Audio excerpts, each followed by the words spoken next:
World leaders have been congratulating Donald Trump on his victory. Ukraine's President Zelensky said he hoped the new president's approach could bring peace in his country closer, while Israel's Benjamin Netanyahu praised the win as a new beginning.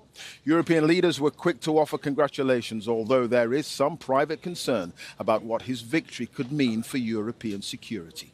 As Jeremy Bowen reports. During his first term, Donald Trump often alarmed his allies with sometimes impulsive and naive overtures towards the world's strongmen, here with Kim Jong-un, the ruler of North Korea. And then we fell in love, okay? No, really. He wrote me beautiful letters.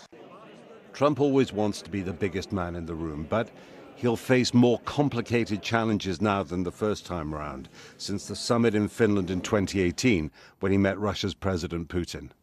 America's authoritarian rivals are now forming an axis. Putin couldn't fight the war in Ukraine without help from North Korea and China. Trump might find the plan he pushed repeatedly during his presidential campaign this year to end the war simply doesn't work. I will have that war finished and done and settled before I get to the White House as president-elect. I will get that done. Ukraine's President Zelensky couldn't fight on against Russia without American military aid. Zelensky will fear Joe Biden's arms supplies might be replaced with Trump's arm twisting to concede land to Russia to make a deal. On social media, Zelensky offered congratulations and appealed to Trump's self-image as a strong leader. For Ukraine, peace through strength is another way of asking for more weapons.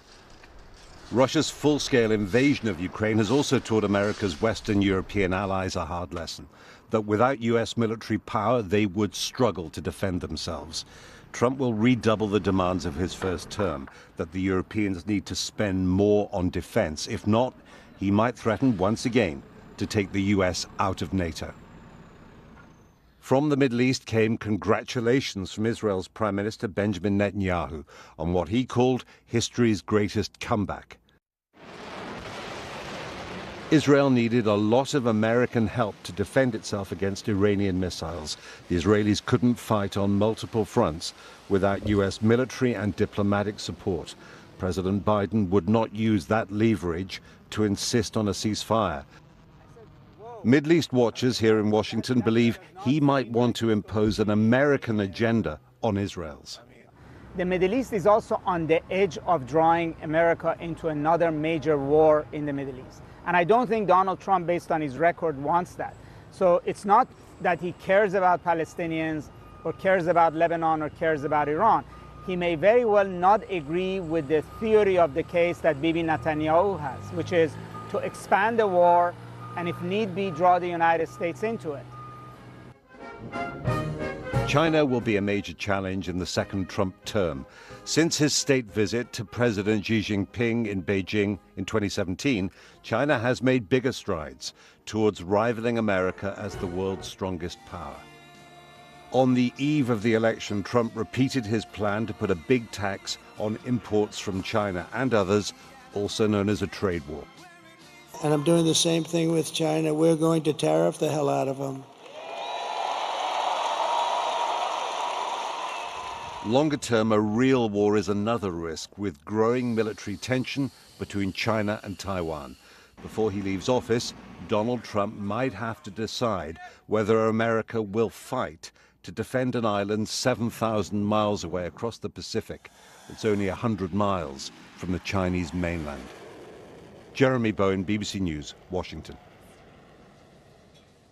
So, a promise to end the war in Ukraine before he even steps into the White House in January, plus uncertainty over how Donald Trump plans to work with Europe and NATO.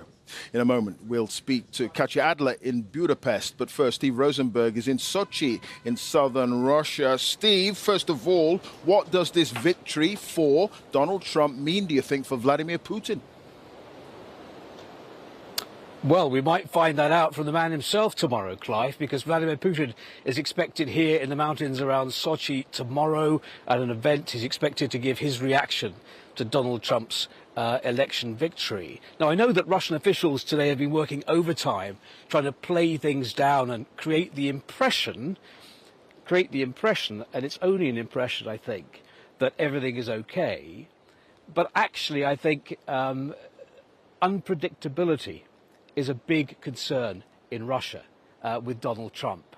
They remember what happened in Trump's first term. There were big hopes. They were dashed. And in fact, the headline in one Russian newspaper tomorrow reads like this: Donald Trump is an unguided missile. He could fly in any direction. So there is concern about what Donald Trump could mean for Russia. On the other hand, I think Vladimir Putin will be hoping that, since Donald Trump doesn't preach about human rights and democracy, that will be a good sign for him. And there's also hope, I think, in Russia that the relationship between Trump and Putin will work in Moscow's favour eventually. All right, Steve, thank you for that. Steve Rosenberg there in Sochi. To you, Katya, you're in the Hungarian capital, Budapest, where European leaders are meeting for a pre-planned summit to include Keir Starmer. What do you think they'll be saying about Donald Trump's victory?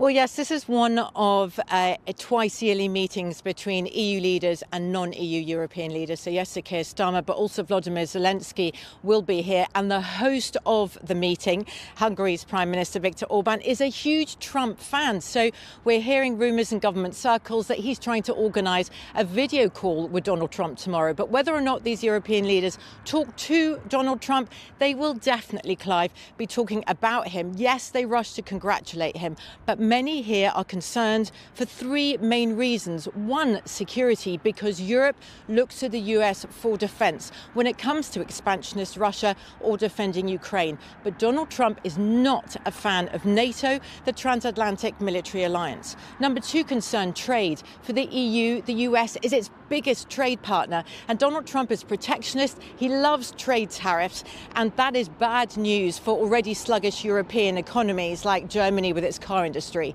And the third worry is unity, because Donald Trump does not like to be faced by a strong, united Europe.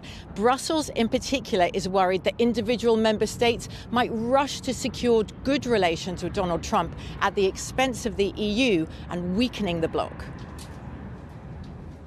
Okay, Katya, thank you. Katya Adler there in Budapest, and to you, Steve, as well. Many thanks in Sochi.